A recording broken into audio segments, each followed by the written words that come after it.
Welcome to my channel achieve with astro सुधा।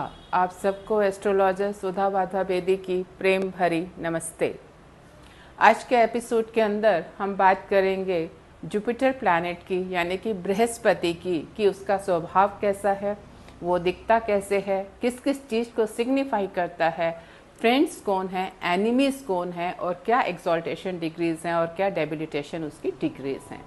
जैसे कि हम अपने हर एपिसोड के अंदर आपको बताते हुए आ रहे हैं कि किसी भी प्लैनेट का जो नेचर है और जो सिग्निफिकेशंस हैं, जब हम प्रेडिक्टिव पार्ट लेते हैं, किसी चार्ट को समझने की कोशिश करते हैं, तो उसकी प्लेसमेंट कहाँ पर है, किस फ्रेंडली हाउस में है, एक्सॉल्टेशन में है, या किस घर में है, कि वो मदर के घर में है, प्रोफेशन के घर में है, बच्चों के घर में बैठा हुआ है, या सिबलिंग्स के साथ बैठा हुआ है, तो वहाँ पे उसकी जो प्लेसमेंट है, ये सब चीज़ें उस चीज़ को ड्रॉ करने में आपको बहुत ज़्यादा सहायता करती हैं।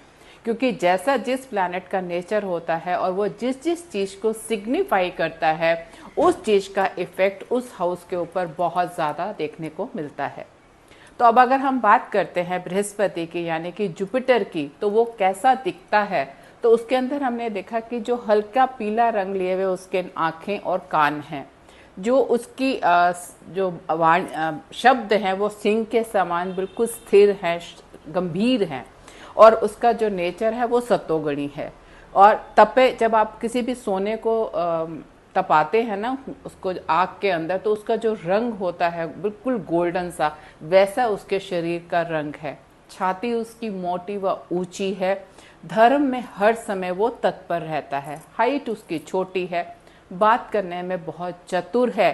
स्थिर उसकी जो दृष्टि है वो भी बिल्कुल स्थिर है। कपड़े उसने पीले पहन रखे हुए हैं। धर्म में उसकी आस्था है। प्रकृति में जो है वो ज़्यादा उसकी कफ प्रधान है और थोड़ा सा बल्कि चर्बी वाला है। तो ये तो हुआ कि वो कैसा दिखता है, उसका नेचर क्या है। अब वो क्या क्या चीज़ों को सिग्निफाई करता है जुपिटर किसी भी चार्ट के अंदर। तो अब हम अगर इस चीज़ की बात करते हैं तो वेद को जुपिटर रिप्रेजेंट करता है, वेदांता को जुपिटर रिप्रेजेंट करता है, faith, devotion, honour, legal affairs, और आपकी डिप्लोमेसी, रिलीजियसनेस, गार्डियनशिप, मतलब कि अगर किसी को अपने गाइड करना है या शेल्टर देना है, मेंटर्स जो होते हैं, ट्रूथफुलनेस, हमेशा जुपिटर जिनका स्ट्रांग है, दे प्रेफर कि वो लोग जो है हमेशा सच्ची और सीधी बात करते हैं, उनको यहाँ वहाँ घुमाना नहीं आता चीज़ों को, उस तरह के, मतलब दे बिलीव कि क्योंकि धर्म में विश्वास रखते हैं तो जनरली हमेशा ट्रुथवर्दी होते हैं, सच बात बोलने की कोशिश करते हैं।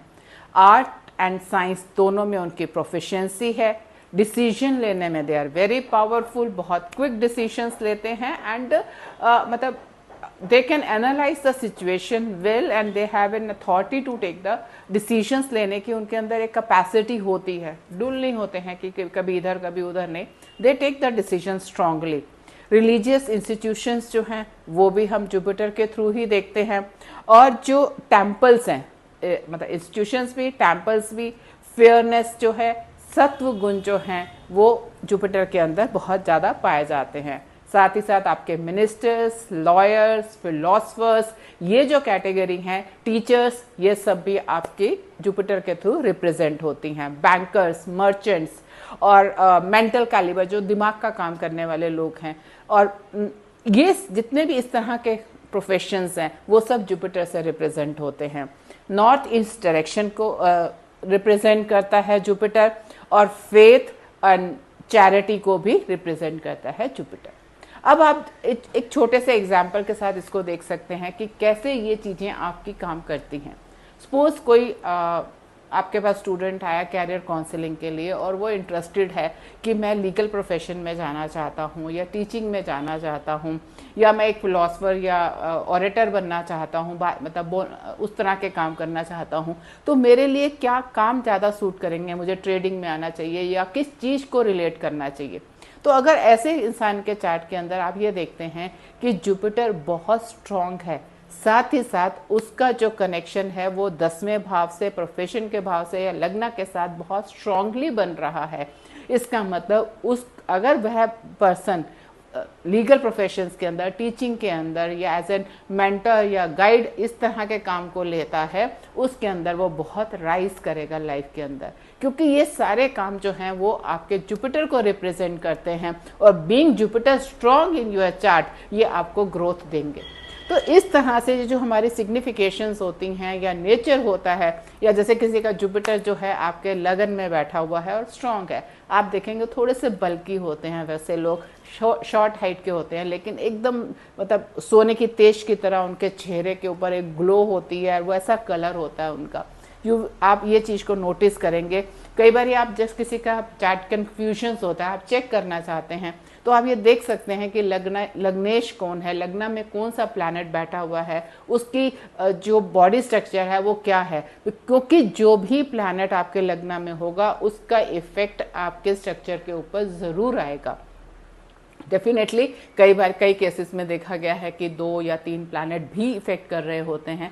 अकॉर्डिंगली वो भी हम we will take up later कि उसको कैसे देखना है, कैसे किसका इफेक्ट ज़्यादा आ रहा है, कहाँ पे क्या हो रहा है। लेकिन ये जो नेचर्स एंड सिग्निफिकेशंस हैं ये बहुत मेजर रोल प्ले करते हैं चार्ट को अंडरस्टैंड करने में। अब हम ये देखेंगे कि जुपिटर किसको अपना फ्रेंड्स मांगता है। तो जुपिटर जो है सूर्य को, चंद्रमा को और मंगल को, इन तीनों को अपना दोस्त मानता है। शनि को वो अपना सम बिहेवियर न्यूट्रल रहता है और mercury and Venus, in 2 planets को वो अपना एनिमी मानता है। अब एग्जॉल्टेशन पॉइंट क्या है उसका, जुपिटर का? जुपिटर जो है मून की राशि कैंसर में एग्जॉल्टेड होता है और जो एग्जॉल्टेड डिग्री है उसकी वो 5 डिग्री होती है और जो डेबिलिटेशन पॉइंट है वो उससे एग्जैक्टली 180 डिग्री पे आके कैप्रिकॉन में, जो कि शनि की राशि है, वहां पे आके 5 डिग्री के ऊपर डेबिलिटेशन होता है।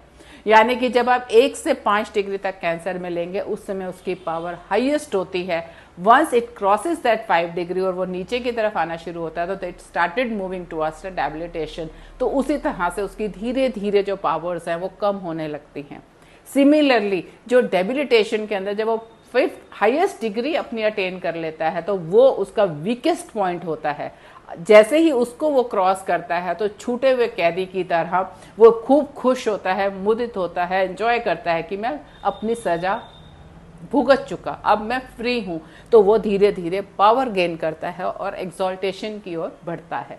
सो ये जो डिग्रीज हैं, जब आप किसी भी चार्ट को देखते हैं तो they also play major role कि किसकी पावर कितनी है और इस समय कोई भी प्लैनेट किस तरह से बिहेव करेगा। Later on we will take up, क्योंकि जब डिग्रीज कम एकदम आजाद कंजंक्शन के अंदर आते हैं, एक दूसरे के साथ वॉर के अंदर आ जाते हैं, कम डिग्रीज के कनेक्शंस के अंदर होते हैं, that also places major role in the predictive या analysing the chart, which we will take up in our next episode, slowly and slowly एक एक चीज को क्लियर करते हुए। सो आपको ये ध्यान रखना जरूरी है, बेसिक नॉलेज कि क्या nature, significations, friends, enemies, exaltation, debilitations, directions, आपको कौन सी डायरेक्शन जो है आपको सूट करती है। आपसे कोई पूछे जी मेरे को ये वाले किस डायरेक्शन में जाके काम करना चाहिए, अगर आपका जुपिटर पावरफुल है तो आप उसको सजेस्ट कर सकते हैं कि नॉर्थ ईस्ट डायरेक्शन जो है वो आपको फल सकती है। आपका जुपिटर प्रोफेशन से रिलेटेड है और साथ में बहुत ही पावरफुल है और डायरेक्शन जो जुपिटर की रिप्रेजेंट होती है वो नॉर्थ ईस्टर्न से होती है। सो इस तरह से हर छोटी से छोटी चीज बीमारी के अंदर हम देखते हैं तो हम ये देख सकते हैं कि अगर बीमारी को रिप्रेजेंट कर रहा है जुपिटर तो कफ प्रवृत्ति है, तो वहां पे जब उस नेटिव के अंदर इस चीज की डोमिनेंस आप देखेंगे कि ज्यादा है।